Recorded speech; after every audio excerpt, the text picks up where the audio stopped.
Hola chicos, espero que se encuentren muy bien y en la clase del día de hoy de historia estaremos hablando acerca de la vida cotidiana del campo y de la ciudad en nuestra entidad. Recordemos que en clases pasadas hemos visto que México después de la independencia sufrió muchísimos cambios, en donde pudimos observar que además de tener ya un México independiente, necesitaban tener un presidente o alguien que los guiara, ¿verdad? O que fuera la autoridad. Y para esto hubo ciertos disgustos, ciertos cambios, cierta guerra todavía después, para que pudiera ya crearse como una república democrática federal, ¿verdad? Democrática, representativa y federal.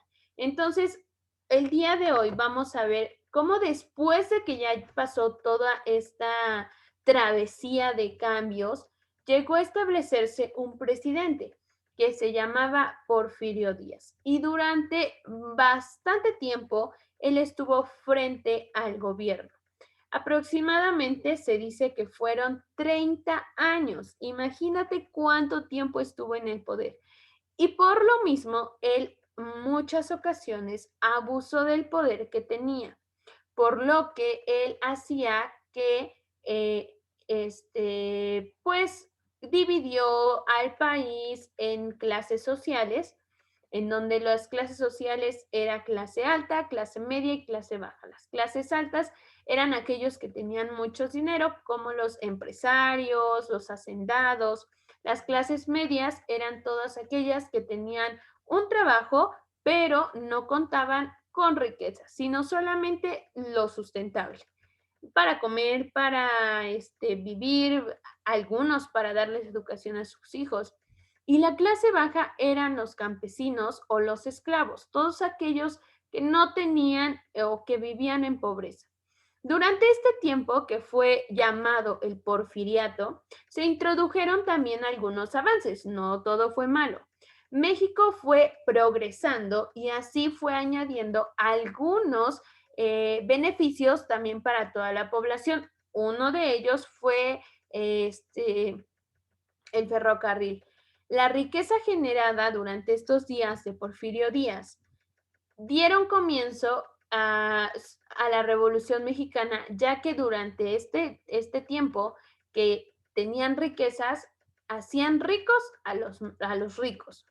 Solamente eran beneficiados los que tenían dinero. Todos aquellos que vivían en clase media o clase baja no tenían ningún derecho o beneficio de todos estos avances económicos que estaba teniendo México. Y entonces dio pauta para el comienzo de la Revolución Mexicana. Y estallaron intensas luchas armadas que fueron de entre 1910 a 1920. Para recordar un poquito el periodo en el que se dio todo esto del porfiriato y nuestra Revolución Mexicana y cuándo concluyó, vamos a pintar esta línea del tiempo que tú la tienes en anexos.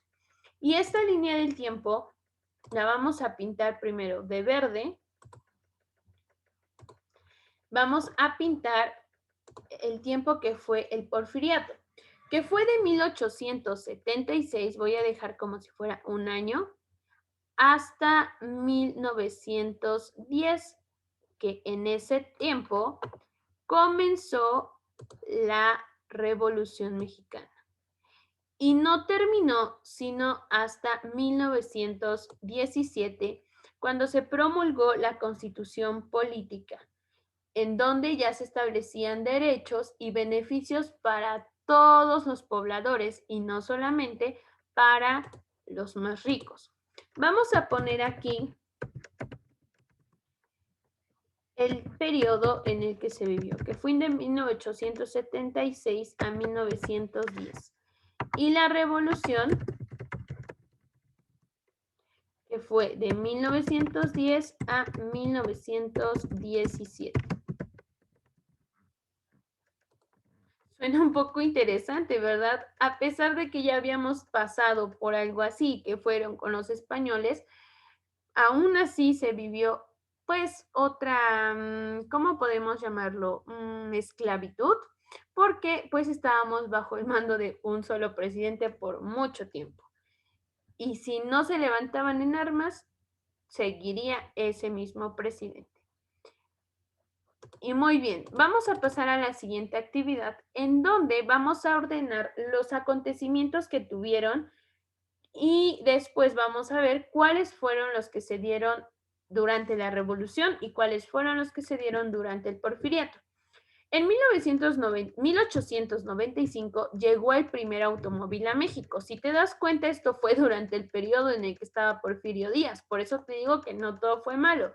Fue progresando poco a poco. Sin embargo, ese progreso no se vio beneficiado, pues todas las personas y no solamente los ricos. En 1911 se realizó el primer vuelo en aeroplano en México. En 1910, Francisco I. Madero se levantó en armas contra Porfirio Díaz.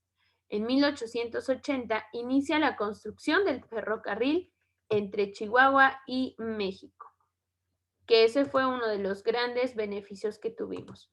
Ahora, de acuerdo a las fechas, ¿cuál sería primero? Bien, 1880. Voy a cambiarle el grosor para que lo puedas ver mejor. 1880. Y el segundo, 1895. El tercero, 1910 y por último, 1911. De acuerdo a las fechas que nosotros vimos, lo que sucedió en el Porfiriato, que fue de 1876 a 1910, fue la construcción del ferrocarril, que lo voy a pintar de color azul, como me indica arriba, y la llegada del primer automóvil a México. Y de verde voy a pintar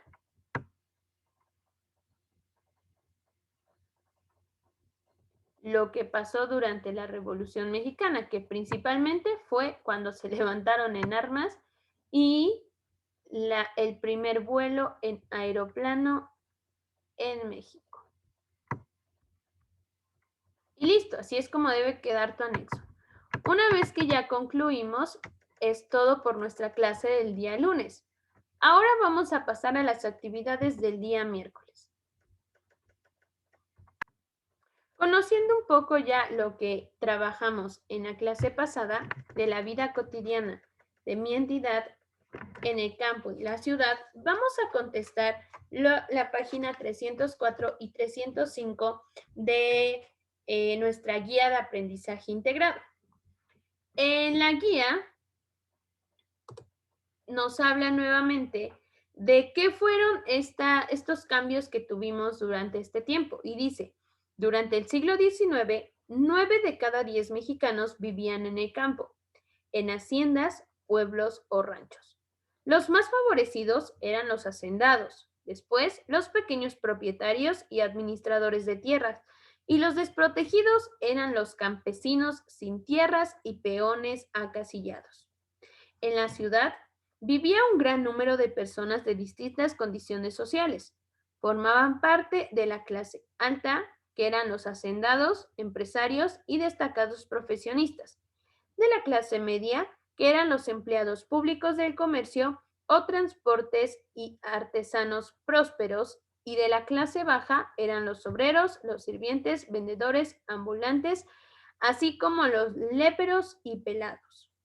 Las diferentes personas que se reunían en pulquerías, cafés o palenques se encontraban rumbo a la iglesia, en los mercados o en los paseos, también en las fiestas privadas y del pueblo.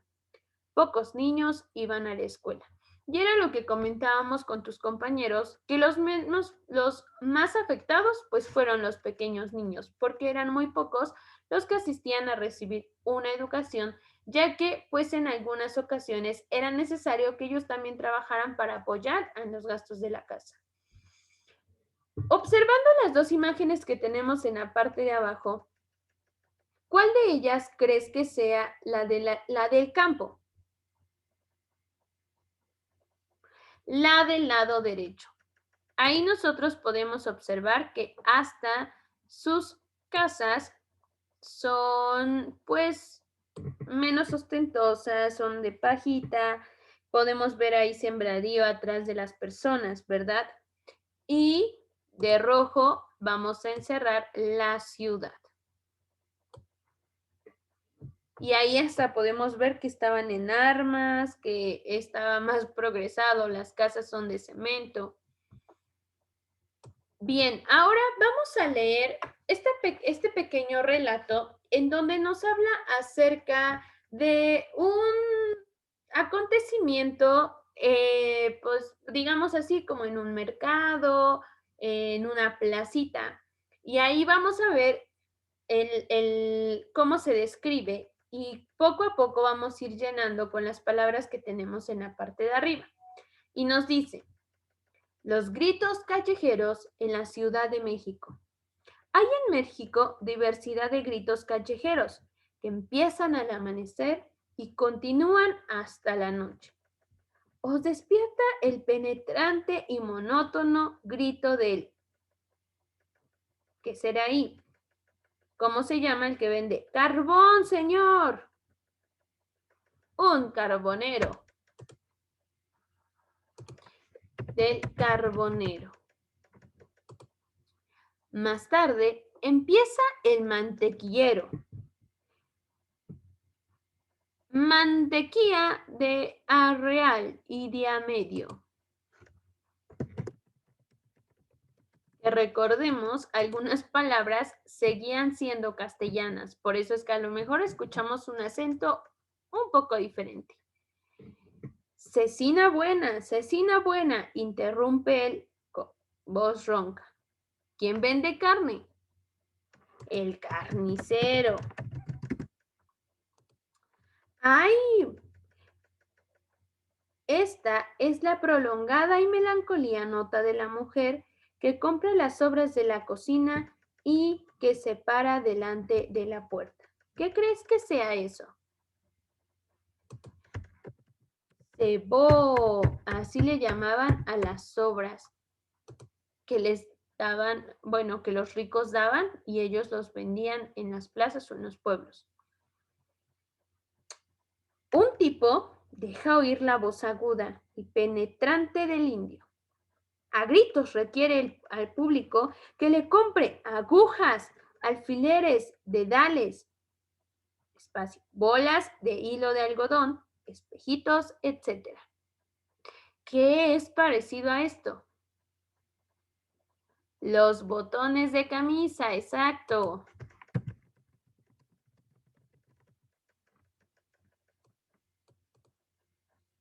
Detrás de él está el indio con las tentadoras y deliciosas. Va diciendo el nombre de cada una hasta que la o el de llaves ya no puede resistirse más tiempo. ¿Qué crees que venda este que son tentadoras? Canastas de frutas.